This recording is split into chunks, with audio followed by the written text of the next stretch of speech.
Today it's this case, and unfortunately it's not the first, and it's sure to not be the last.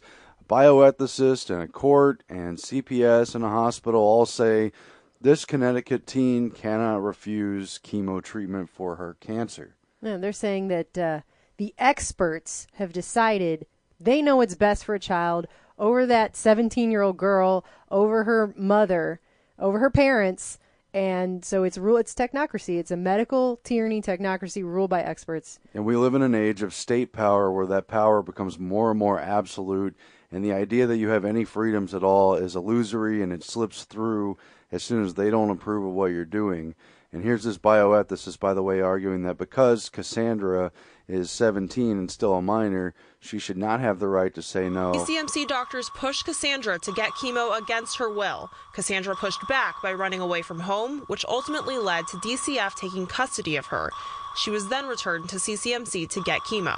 But Cassandra said it was making her sick. She didn't want to face her hair falling out. She didn't want to be rendered infertile and have reproductive and uterine problems and so forth. But the hospital decided, since she was refusing treatment, to go ahead and get CPS involved. They took the kid away. She has always, even years ago, said that if ever she had cancer or diagnosed with cancer, whatever, she would not put poison into her body. Down here at the bottom, this bioethicist Arthur Kaplan, who writes for NBC News, says, respecting choice is important, but not burying a teenage girl who would have lived is far more important.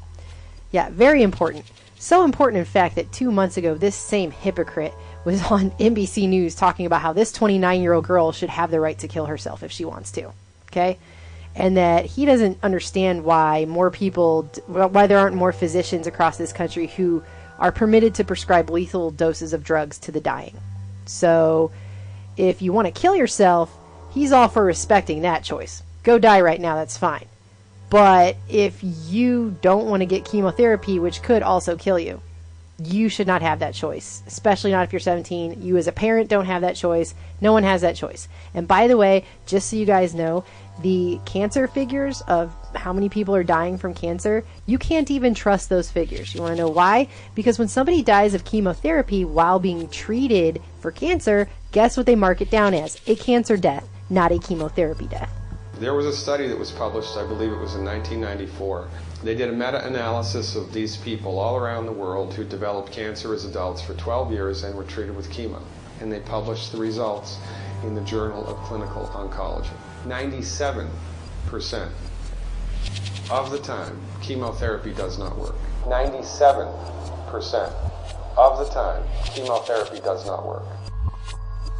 And they took it to the courts, and the court said, you will comply. This is not your decision. This is not your right to make this decision for yourself. You will be forced to take these treatments. And that's it. They say that they're the experts and that you'll die without it. They know what's better than you do for yourself, and it's the allopathic medicine system. And the thing that people need to realize about this is they're starting off with these things first with things like cancer, which, by the way, we're not even really talking about why we have so many teenage and little kids running around with cancer these days. That's a whole nother video. But besides that, on a side note of that, if the courts today can say they know it's better for your child than you do as a parent and force you to have toxins shot into your child's body, just think about where that slippery slope is going to head. Vaccines, anyone? Because it is. They're going to argue the same argument. You will see the same arguments when they start trying to take away people's rights to object to vaccinations. Well, just as they try to bolster eugenics with, well, it's a Down syndrome kid, it's for the best. I mean, everyone understands that, right? They've been doing it with cancer in children who don't want this treatment, who want either alternative treatment or just don't want to go through the hell of chemotherapy, which no one thinks is safe. People die from it. It's horrible on the system. It's a poison, but that's not being respected when it's the parent's choice for a minor. It happened with the Amish family, Sarah Hirschberger. The court tried to order them to take chemo. They tried to get various, child protective services involved. They went into hiding, and through a long legal process, I guess the court finally dropped it, at least for now. Here's an 8-year-old girl whose parents believed in alternative treatment. Parents refuse chemo for daughter. Court intervenes. That's the Parisian family. They forced this girl to undergo chemo when she didn't want to do it. The parents didn't want it. And you know that trend is going to continue. What's troubling is, why is the state getting the default judgment when it comes to our individual lives and our health? Science does not always get it right. Medical science is not always right. They know there's a margin of error. Things can happen. You could die accidentally in the treatment. The treatment could fail. The treatment is not 100% successful for almost anything, especially serious stuff. It kills healthy cells. And there's also horror stories. Only a couple months ago, a doctor pled guilty, admitting in court that he gave chemo treatments to patients who did not need it when it was medically not necessary, so he could make extra cash. This is what he did. This was somebody who was considered a prominent cancer doctor. You know, one of those so-called quote-unquote experts, derisive air quotes, the same kind of experts they're always saying are going to save your life. This was one of those people, and he was diagnosing healthy people with cancer and then giving them chemotherapy drugs for the purpose of making a profit. So did these people get a second opinion? Because I would want like 5 or 10 or maybe even 20 opinions at this point. Chemotherapeutic drugs are the only classification of drugs that the prescribing doctor gets a direct cut of. If you go to a medical doctor, an MD, with a sinus infection, and that doctor prescribes an antibiotic, he gets no financial kickback. Your doctor prescribes chemotherapy for you. Here's how it goes, more or less.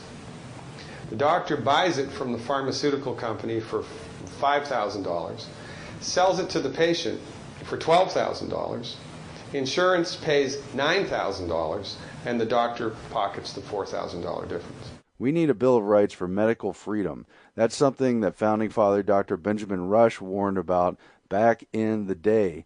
And he said, his quote's right here, quote, "Unless we put medical freedom in the Constitution, the time will come when medicine will organize into an undercover dictatorship to restrict the art of healing to one class of men and deny equal privileges to others.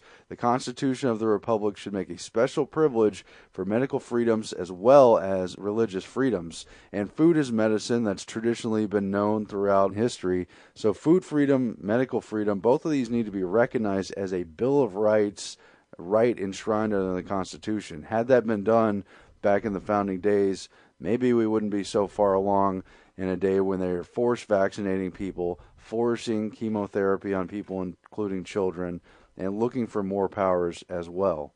This is the land of the medically enslaved, period. And this is only going to get worse. They're only going to continue down this road. The only reason chemotherapy is used is because doctors make money from it. Period. It doesn't work 97% of the time. If Ford Motor Company made an automobile that exploded 97% of the time, would they still be in business? No. This is the tip of the iceberg of the control that the pharmaceutical industry has on us. Most people have no idea